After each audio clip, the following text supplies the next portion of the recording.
গতকাল ছিল ৩ August. ৩ August এক দফা ঘোষণা করা হয়েছিল। এই দিনটি উপলক্ষে দুটো গুরুত্বপূর্ণ সংগঠন, একটা পুরো রাজনৈতিক দল এনসিপি সমাবেশ করেছে এবং বিএনপির সাথে সংশ্লিষ্ট, আমরা এভাবে বলবো, ছাত্র সংগঠন ছাত্র দলও একটা সমাবেশ করেছে। টেকনিক্যালি কোনো রাজনৈতিক দলের ছাত্র সংগঠন অঙ্গ সংগঠন বা সহযোগী সংগঠন হতে পারে না। আমাদের আরপিওতে রাজনৈতিক দলের নিবন্ধনের যে আইন আছে, যেসব শর্ত তাদের মানতে হয়, তার মধ্যে এরকম একটা শর্ত আছে। তারপর আমরা জানি এই সংগঠনটা আসলে বিএনপিরই সংগঠন, তার সাথে অ্যালাইন্ড। যাই হোক, এখানে কয়েকটা জিনিস গুরুত্বপূর্ণ আছে। খুব সিরিয়াস আলোচনায় আজকে আর যাচ্ছি না।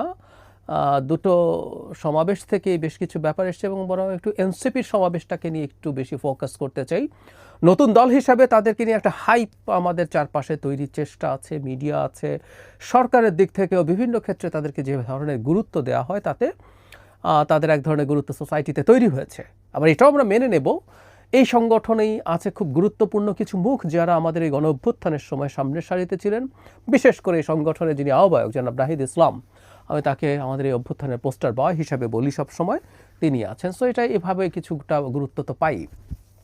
এদিন তারা কিছু কাজ করেছেন, সেটাই বেশি আলোচনার দাবি রাখে। আর তারপরে দু একটা কথা একটু বলে রাখা দরকার যে এই যে দুটো সমাবেশ হলো, এটা খুবই চমৎকার একটা রাজনৈতিক সৌহার্দ্যের প্রমাণ হয়ে থাকলো। আমরা জানি শহীদ মিনারে প্রথম অনুমতি নিয়েছিল সমাবেশের জন্য ছাত্রদল, কিন্তু এনসিপির অনুরোধে তারা শহীদ মিনার ছেড়ে শাহবাগের মোড়ে তাদের সমাবেশ করেছে। এনসিপিকে যেতে ছেড়ে দেওয়া হলো। এটা খুবই খুবই চমৎকার একটা ঔদার্য, একটা চমৎকার রাজনৈতিক জেস্চার আমরা মনে করি, এবং ভবিষ্যতের রাজনীতিতে এগুলো হতে থাকলে ভালো হবে। দুটো প্রতিযোগী ছাত্র সংগঠন, দুই সংগঠন, একটা পুরো দল এবং একটা ছাত্র সংগঠন কাছাকাছি দূরত্বে সমাবেশ করেছে, পরস্পরকে ক্রস করে গেছে বিভিন্ন জায়গায়। নিশ্চয়ই তেমন কোনো সমস্যার দিক আমরা দেখিনি। মানে খুবই ভালো ব্যাপার, এগুলো ভবিষ্যতেও কন্টিনিউ করা দরকার। এবং একটা জিনিস দুটো সমাবেশেই হয়েছে, এটা একটু ইম্পর্টেন্ট, সেটা হলো বাংলাদেশ সম্ভবত একটা নির্বাচনের দিকে এগিয়ে যাচ্ছে, তার একটা ইশারা আছে। এনসিপি তার ইশতেহার দিয়েছে, এটা নির্বাচনী ইশতেহার না, তারা স্টেটকে কিভাবে দেখতে চায় দীর্ঘমেয়াদে সেটাই ইশতেহার দিয়েছে। আর ছাত্র দলের পক্ষ থেকে ছাত্রদের জন্য তারা কি করতে চায় সেটারও এক ধরনের ইশতেহার আছে, 7 দফা আমি দেখলাম।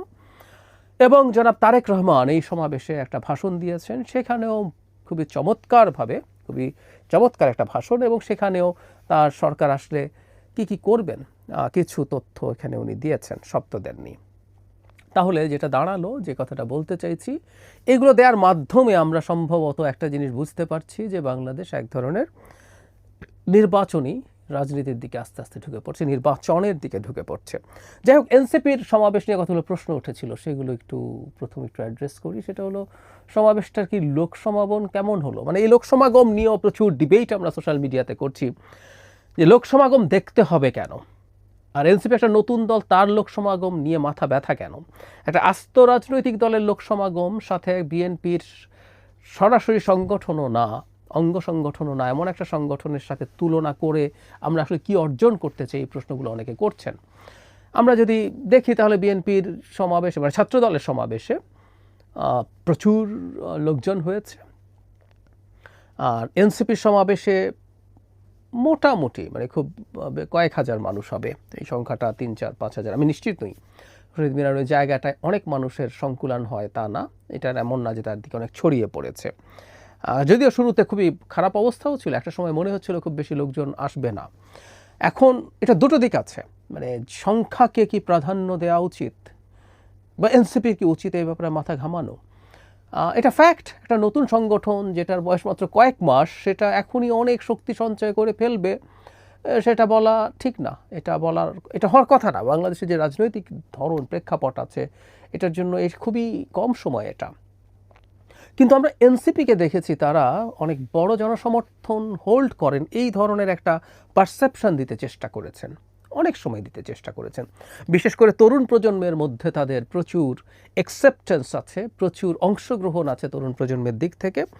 এই ধরনের একটা ভাইব তাদেরকে আমরা দিতে দেখেছি, তারা এটা বলার চেষ্টা করেছেন। ফলে তারা যেখানে যান যাই করুন না কেন তারা খুব ম্যাসিভ স্কেলে করার চেষ্টা করেছেন এবং একই সাথে তারা এই বার্তা সম্ভবত এই দেশের জনগণকে দিতে চান, এই দেশের বিভিন্ন পাওয়ার সেন্টারকে দিতে চান যে তারা ক্ষমতায় যাওয়ার জন্য ফাইট করছে এবং সেটা খুব অল্প সময়ের মধ্যে তারা করতে চান। তাদের লঞ্চিংয়ে যে এক্সট্রাভ্যাগান্সা ছিল, তারপরে তাদের ইফতার পার্টি, একটা খুবই পশ 5 তারকা হোটেলে বিরাট আয়োজনে যে ইফতার পার্টি হয়েছে, তাদের office, the very office, even NCP হওয়ারও আগে বৈষম্য বিরোধী ছাত্র আন্দোলন এবং জাতীয় নাগরিক কমিটি যখন ছিল, তারা শহরের অত্যন্ত এক্সপেন্সিভ একটা কমার্শিয়াল স্পেসে তারা ভাড়া নিয়েছেন। ফলে তারা কিন্তু এটা দেখাতে চেয়েছেন দ্য মেন বিজনেস, তারা খুব দ্রুত ক্ষমতায় যেতে চান। ফলে তাদের সমাবেশে কেমন মানুষজন হচ্ছে এটা দেখারও কথা আছে। যেহেতু আমাদের দেশের রাজনীতিতে এখনও এই ব্যাপারগুলো মানুষ খেয়াল করার চেষ্টা করে, যদি তারা এটাকে পাত্তা না দিতেন, আমি এনসিপির মানুষজনকে দেখেছি তারা যখন জনসংযোগ করতে যাচ্ছেন, জুলাই পদযাত্রা করছেন সারা দেশে, তখন বিভিন্ন জায়গায় খুবই উল্লেখযোগ্য সংখ্যক মানুষ, সব জায়গায় না হলে অনেকগুলো জায়গায় খুবই উল্লেখযোগ্য সংখ্যক মানুষের সমাগম হয়েছে। তারা তো এটাকে খুবই হোল হার্টেডলি, খুবই উৎসাহের সাথে খুবই সেলিব্রেট করেছেন যে এত মানুষজন হয়েছে। সো তারা যখন তাদের মানুষজনকে দেখাতে চান তাদের এত মানুষ তাদের সাথে আছে, তখন ঢাকায় যখন তারা এই ধরনের একটা তাদের দলের একটা ভবিষ্যৎ ইশতেহার প্রকাশ করবেন, ভবিষ্যতে তারা দেশকে কিভাবে দেখতে চান, সেখানে কেমন মানুষ হলে এটা তো মানুষ দেখবে, দেখারই কথা, খুব স্বাভাবিক এটা। কিন্তু সেইটা যদি বিবেচনা করি সমাগম খুব বেশি হয়নি। আবার একই সাথে আমরা এটাও বলবো একটা নতুন দল রাদা তাদের এই কর্মসূচি তারা যেটা দিতে যাচ্ছেন সেটার উপরেই ফোকাস করা দরকার। সেটা নিয়ে কয়েকটা প্রাথমিক কথা হয়তো পড়েছি একবার, খুবই সুপারফিশিয়ালি, চোখ বুলিয়ে যাওয়ার মতো।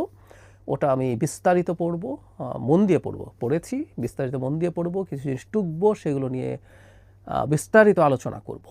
বিশেষ করে এনসিপি যেহেতু তার কর্মসূচি আমাদের সামনে হাজির করেছে, দীর্ঘদিন থেকে আমরা বলছিলাম যে এনসিপি তার রাজনীতিটা কি করতে চায় সেটা জনগণের হাতে সামনে প্রেজেন্ট করতে হবে। তারা মধ্যপন্থী দল বলছেন, ইভেন আমি এটাও বলেছি মধ্যপন্থা ইটসেলফ ইজ এ স্পেকট্রাম, এখানে অনেক রকম মধ্যপন্থা আছে। কোন মধ্যপন্থা তারা সেটা ডিফাইন করেননি। এই সময়ের মধ্যে দুটো ইস্যু নিয়ে তারা যথেষ্ট রাজনীতি করেছেন। রাজনীতি করাকে আমি পজিটিভ অর্থে বলছি, প্রত্যেকটা রাজনৈতিক দল জনগুরুত্বপূর্ণ ইস্যু নিয়ে রাজনীতি করবেন। একটা হচ্ছে সংস্কার, একটা হচ্ছে আওয়ামী লীগের সংস্কার বিচার এবং আওয়ামী লীগ নিষিদ্ধ করা বা আওয়ামী লীগের ব্যাপারে তাদের অবস্থান, এগুলো নিয়ে কাজ করছিলেন। কিন্তু একটা রাজনৈতিক দল তৈরি হওয়া মানেই হচ্ছে সে ক্ষমতায় যাবে, সে ক্ষমতায় গিয়ে দেশকে কিভাবে দেখতে চায়, কি বানাতে চায়, এগুলোর তাকে বলতে হবে। সেই জিনিসটাই আমাদের সামনে আসলো। 24 দফা একটা তারা দিয়েছেন। এখানে বলে রাখা ভালো, আবারও বলছি, এটা নির্বাচনী ইশতেহার না। আমি তাদের এটা দেখে যেটা বুঝলাম, নির্বাচনী ইশতেহারও তারা দেবেন সম্ভবত এগুলোর মধ্য থেকে যেগুলো আগামী 5 বছরে, যেহেতু তারা ক্ষমতায় যাওয়ার আলাপ করবেন, আগামী 5 বছরে যদি তারা ক্ষমতায় আসেন, 5 বছরে তারা কী করবেন তার মধ্যে কিছু জিনিস নিশ্চয়ই এখান থেকে সিলেক্ট করবেন এবং আরও এলাবোরেট করবেন সেই জিনিসগুলো। এখানে এক ধরনের মূলনীতি ধরনের ইস্যু আছে।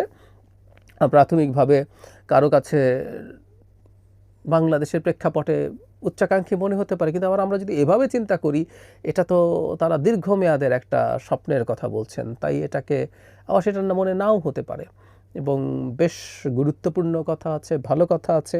তবে একটা ইন্টারেস্টিং জিনিসের দিকে আমার দৃষ্টি আকৃষ্ট হলো, তারা নিশ্চয়ই যথেষ্ট পড়াশোনা করেছেন, করে এটা বানিয়েছেন। এখানে খুবই যোগ্য অনেক তরুণ এখানে আছেন, ব্যক্তিগতভাবে চিনি, অনেকের সাথে কথা হয়, টকশোতে দেখা হয়। এখানে তাদের 5 নম্বর যে অপশন আছে, এখানে ট্রান্সপারেন্সির ক্ষেত্রে তারা হুইসেল ব্লোয়ার্স অ্যাক্ট তারা তৈরি করবেন বলে বলছেন। খুব মজার ব্যাপার, এরকম একটা আইন কিন্তু বাংলাদেশে এর মধ্যেই আছে, শেখ হাসিনাই বানিয়েছেন। এটা এই কারণে আমি আজকে পিক করলাম এই প্রসঙ্গে এবং সংস্কার প্রসঙ্গে কয়েকটা কথা বলতে চাই। আইনটার নাম হচ্ছে জনস্বার্থ সংশ্লিষ্ট তথ্য প্রকাশ সুরক্ষা প্রদান আইন 2011 সালে এই আইনটা শেখ হাসিনা বানিয়েছিলেন। যে কেউ আইনটা খুঁজে নিয়ে পড়ে দেখতে পারেন। এই আইনটা ঠিকঠাক আছে কিনা সেটা নিয়ে আলোচনা হতে পারে, এটাকে সংশোধন করা দরকার কিনা সেই আলোচনাও হতে পারে। কিন্তু বাংলাদেশে এইরকম একটা আইন অলরেডি আছে, তারা অবশ্যই এটা জানতেন না, তাদের এই জিনিসগুলো একটু বিস্তারিত জেনে নিলে ভালো হতো। কিন্তু এই আইন, এই জায়গাটা আমি পিক করছি, আমরা প্রায় বলছি যে আমরা অনেক সুন্দর সুন্দর আইন করতে চাই, সংবিধান সংশোধন করতে চাই, এগুলো করে ফেললে আমাদের কারো ধারণা যে আমরা সব কিছু সুন্দর হয়ে যাবে, বাংলাদেশ খুবই গণতান্ত্রিকভাবে চলতে থাকবে।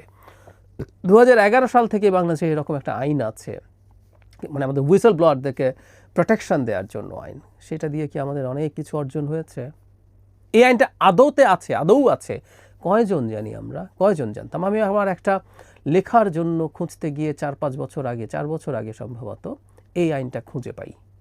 একটা বিশেষ কারণে আমি সিরিয়াসলি খোঁজাখুঁজি করছিলাম এবং খুঁজতে খুঁজতে পেয়েও গেলাম। I was so surprise to see যে এরকম একটা আইন বাংলাদেশে এক্সিস্ট করে। একটা আইন আছে কিন্তু এটার কোনো রকম কোনো প্রয়োগ নাই।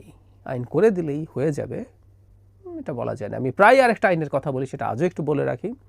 হেফাজতে নির্যাতন এবং মৃত্যু নিবারণ আইন 2013, যেই আইন অনুযায়ী মানসিক নির্যাতন ও নির্যাতন, মানে নির্যাতন মানে খালি শারীরিক তো দূরেই থাকুক, শারীরিক নির্যাতন তো করা যাবেই না, কাউকে মানসিকভাবেও নির্যাতন করা যাবে না। এটা শাস্তিযোগ্য অপরাধ কাস্টাডিতে থাকাকালীন সময়ে। কী লাভ হয়েছে 13 সাল থেকে আইন থাকার পরও? এজন্য আমি প্রায়ই বলি, এটুকু বলে শেষ করি, এসেছিলাম এনসিপি বিএনপি মানে ছাত্র দলের জনসমাবেশ নিয়ে কথা বলতে, কিন্তু এটুকু বলে শেষ করি, আমরা আইন সংশোধন করব, সংবিধান সংশোধন করব, কিন্তু সেটাকে খুব বাড়াবাড়ি রকম ওভার এস্টিমেট যেন না করি। এটা করে লাভ কিছু নেই। আর যেটা একটু আগেই বলেছিলাম, বিশেষ করে এনসিপির যে 24 দফা তাদের কর্মসূচি, সেটা নিয়ে খুঁটিনাটি নিয়ে একটা বিস্তারিত ভিডিও করব। আর বিএনপির যে ছাত্রদলের যে তাদের যে প্রতিশ্রুতিগুলো আছে সেগুলো নিয়ে তারেক রহমান